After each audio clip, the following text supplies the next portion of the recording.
Waiting on everybody to pull out there on the grinder. The grinder's the pavement, like the street. Right. And you're standing out there. So what did you like most about the Navy? And what did you like being? You still there, Laura? Well, I like Yeah, that was a lot of fun. But I got a little bit careless. You have a question for him? Going bulletproof. Laura, do you have a question for any of these guests we have on? My questions won't be along the same line, and so I'll bring. I don't know if people would be interested in discussing, but I see that he was stationed in Pearl Harbor. I'm kind of reading up about that. Yep. And I'm wondering what he can tell us about his time at Pearl Harbor. And I do see that he met his wife there, so he has some personal things that happened there. But I would love to hear from someone who was stationed in Pearl Harbor. It's very interesting, and I just so appreciate you. So thank you so much for sharing with us. Okay, one of the things I did out of Pearl Harbor, the Army normally stations their troops at an individual fort or station or garrison, but the Navy just has a home port for that particular ship there sometimes. But I was just speaking with some of the people I have lunch with on Thursdays today about circumstances of particularly the commanding officer school for submarines, which I was in over at Pearl Harbor, and that was a 5-week course, very intensive for people who are going to be commanding officers of submarines. And for 1 week of that, they sometimes had it, in our case, also over in the States in Hunters Point, which at that time had the only attack trainer for multiple targets to train commanding officers to be able to go after a multiplicity of targets where you've got more than one ship. And it's very, very challenging to have 3 or 4 ships coming at you at the same time and to be able to pick out the particular targets that you want just by reason of 1 or 2 periscope observations that are done in seconds. In fact, as we have a sailor standing by with a stopwatch to time the amount of time that our periscope is up, and if that exceeds 4 seconds, we're given the word by that sailor that that's it.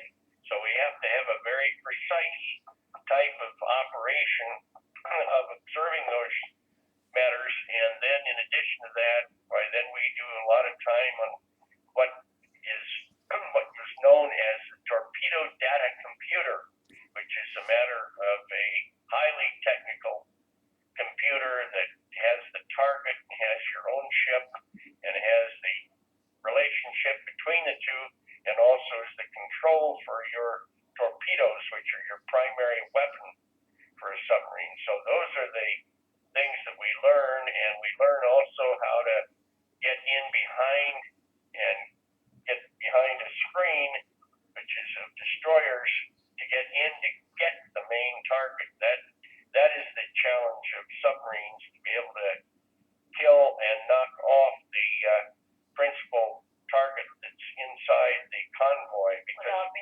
without being seen, right? And then also we have to be so aware and alert of aircraft that are from the other side, because many times an aircraft is going to observe us, and we have to use various methods to try to remain concealed from those aircraft, because the aircraft can get right at us, and one bomb from there, and we're through. It's going to probably penetrate our hull. So we have to be in complete secrecy. Submarine attacks are mainly done at night, so under the cover of darkness, and with no lights, and we have to be able to keep our cover. So those are the things that submarines are involved in connection with these matters. What would you say about the Army? What would you say about the Army as far as their fortunate being with Pat in World War II in Europe, and I sent letters because I am quite a letter writer, and I was blessed to have my mother save my letters, and I compiled them. And these are letters that I actually copies of letters that I sent home, and then when I got out of the Army, I filed them, and I have a complete file of these letters. And here, that may be interesting. Somewhere in Germany, this is during the war, we saw a Nazi officer and two soldiers fleeing on foot. Another crew member and I got out of our tank and ran after them. I thought my buddy had ammunition and a submachine gun. He thought my gun was loaded. We faked it by shouting, "Haw!"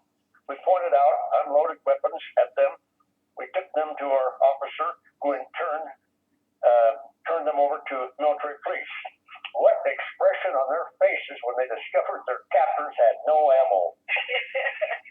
I got a P-38 automatic and an SS sword and souvenirs.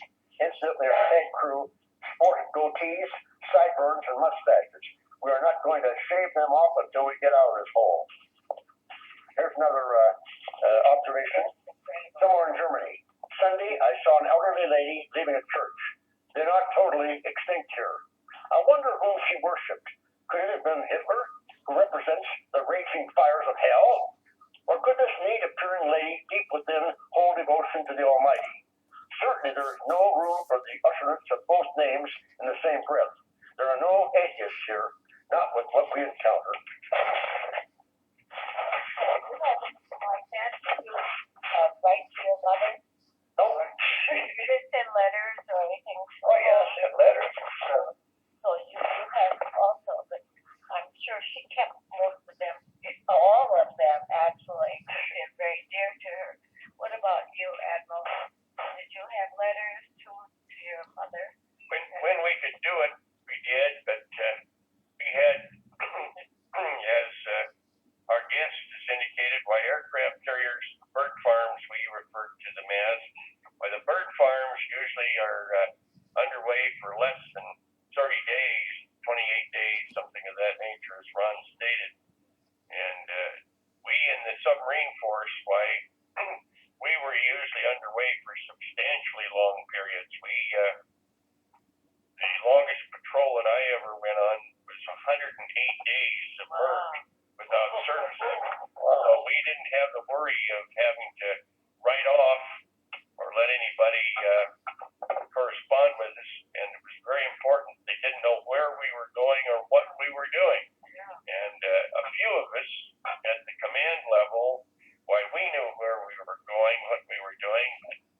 We didn't share that usually with the crew until we were on our way back home. We tell them then where they'd been, what they'd done, and they were all sworn to secrecy that they couldn't tell a thing. They'd just tell that we'd been to sea, we'd crossed the ocean, but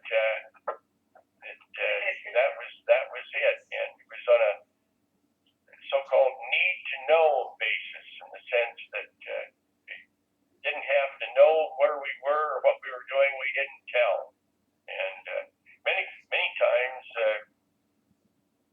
submarines particularly don't know where they're going or what they're doing until they are at sea, and then the captain is given a package which he opens together with the operations officer and the exec second in command, and then they decide where they're going. But they many times are given the packet and told that this is not to be opened until you have adjacent to the ship the sea buoy, and then it'll tell you which way we're going, north, south, east, wherever. But we don't know where we're going or what we're doing until we are there on our way, and that's all a part of the security system, because it's so important. If the opposition knows where you are and